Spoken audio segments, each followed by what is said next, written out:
राजा के हृदय में किसी फल की कामना न थी।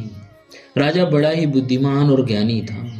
वह ज्ञानी राजा कर्म, मन और वाणी से जो कुछ भी धर्म करता था, सब भगवान वासुदेव के अर्पित करके करता था। एक बार वह राजा एक अच्छे घोड़े पर सवार होकर शिकार का सब सामान सजाकर विंध्याचल के घने जंगल में गया और वहां उसने बहुत से उत्तम उत्तम हिरण मारे। राजा ने वन में फिरते हुए एक सुअर को देखा। दांतों के कारण वह ऐसा दिख पड़ता था मानो चंद्रमा को ग्रस कर मुंह में पकड़कर राहु वन में छिपा आ रहा हो। चंद्रमा बड़ा होने से उसके मुंह में समाता नहीं है और मानो क्रोधवश वह भी उसे उगलता नहीं है। यह तो सुअर के भयानक दांतों की शोभा कही गई। इधर उसका शरीर भी बहुत विशाल और मोटा था। घोड़े की आहट पाकर वह घुरघुराता हुआ कान उठाए चौकन्ना होकर देख रहा था। नील पर्वत के शिखर के समान विशाल शरीर वाले उस सुअर को देखकर राजा घोड़े को चाबुक लगाकर तेजी से चला और उसने सुअर को ललकारा कि अब तेरा बचाव नहीं हो सकता।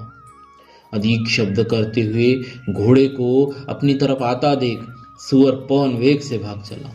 राजा ने तुरंत ही बाण को धनुष पर चढ़ाया।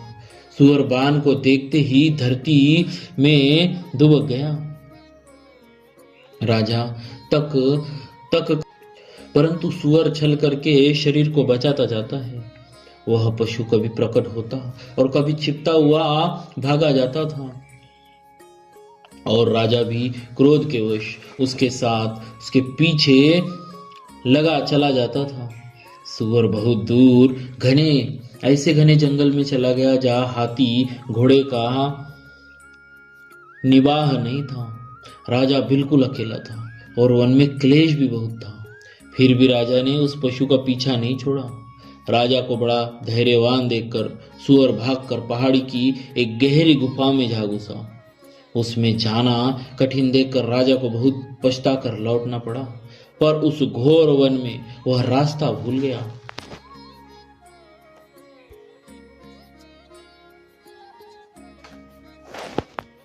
बहुत परिश्रम करने से थका हुआ और घोड़े समेत भूख प्यास से व्याकुल राजा नदी तालाब खोजता खोजता पानी बिना बेहाल हो गया। वन में फिरते फिरते उसने एक आश्रम देखा। वहां कपट से मुनि का वेश बनाए एक राजा रहता था, जिसका देश राजा प्रताप भानु ने छीन लिया था और जो सेना को छोड़कर युद्ध से भाग गया था। प्रताप भानु का समय अच्छे दिन जानकर और अपना कुसमय बुरे दिन अनुमान कर उसके मन में बड़ी ग्लानि हुई। इससे वह न तो घर गया और न अभिमानी होने के कारण राजा प्रताप भानु से ही मिला। दरिद्र की भांति मन ही में क्रोध को मारकर वह राजा तपस्वी के वेश में वन में रहता था। राजा प्रताप भानु उसी के पास गया। उसने तुरंत पहचान लिया कि यह प्रताप भानु है। राजा प्यासा होने के कारण व्याकुलता में उसे पहचान न सका।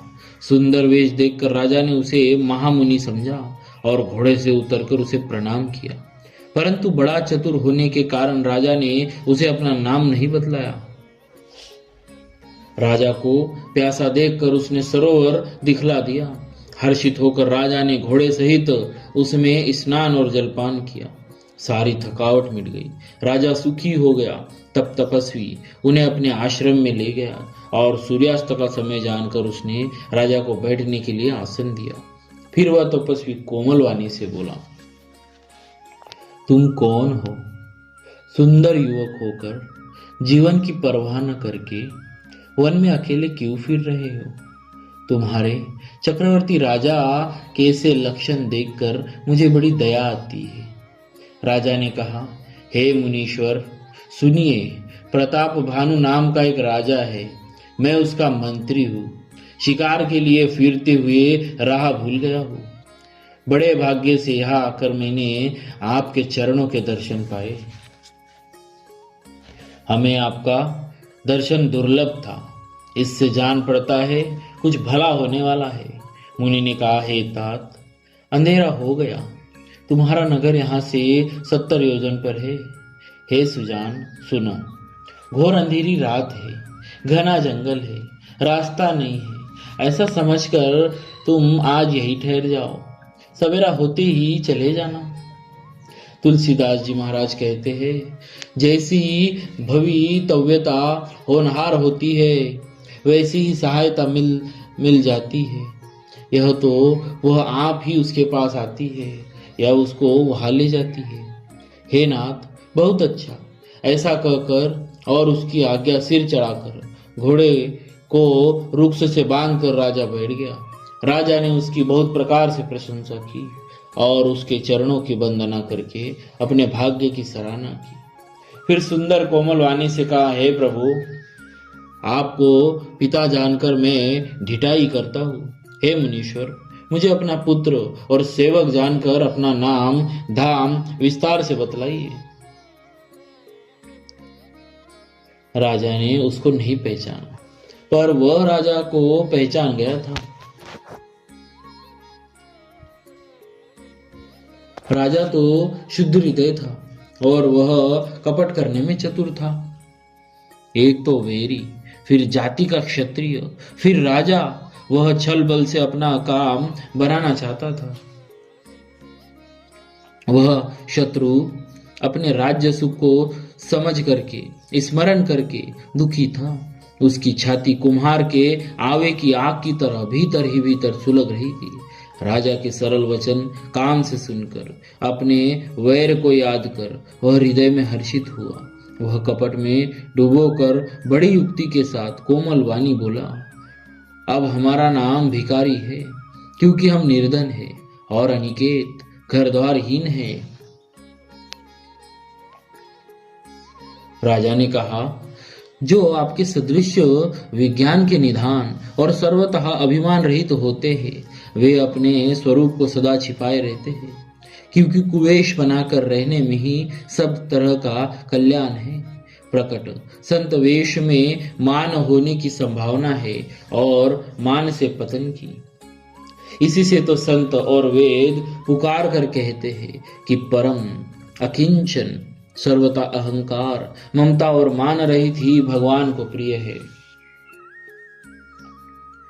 आप सरी के निर्धन, भिखारी और गृहहीनों को देखकर ब्रह्मा और शिव जी को भी संदेह हो जाता है कि वे वास्तविक संत है या भिखारी। आप जो हो सो हो, अर्थात जो कोई भी हो, मैं आपके चरणों में नमस्कार करता हूँ। हे स्वामी, अब मुझ पर कृपा कीजिए। अपने ऊपर राजा की स्वाभाविक प्रीति और अपने विषय में उसका अधिक विश्वास देखकर सब प्रकार से राजा को अपने वश में करके अधिक स्नेह दिखाता हुआ वह कपट तपस्वी बोला, हे राजन, सुनो, मैं तुमसे सत्य कहता हूँ, मुझे यहाँ रहते बहुत समय बीत गया। अब तक न तो कोई मुझसे मिला और न मैं अपने को किसी पर प्रकट करता हूँ, क्योंकि लोक में प्रतिष्ठा अग्नि के समान है, जो तपरूपी वन को भस्म कर डालती है। तुलसीदास जी कहते हैं, सुंदर वेश देखकर मूढ़ नहीं, मूढ़ तो मूढ़ ही है, चतुर मनुष्य भी धोखा खा जाते हैं। सुंदर मोर को देखो, उसका वचन तो अमृत के समान है, पर आहार सांप का है। कपट तपस्वी ने कहा, इसी से मैं जगत में छिपकर रहता हूँ, श्री हरि को छोड़कर किसी से कुछ भी प्रयोजन नहीं रखता। प्रभु तो बिना जनाए ही सब जानते हैं, फिर कहो संसार को रिझाने से क्या सिद्धि मिलेगी। बोलिए श्री सीताराम जी महाराज की जय, भक्तवत्सल भगवान की जय।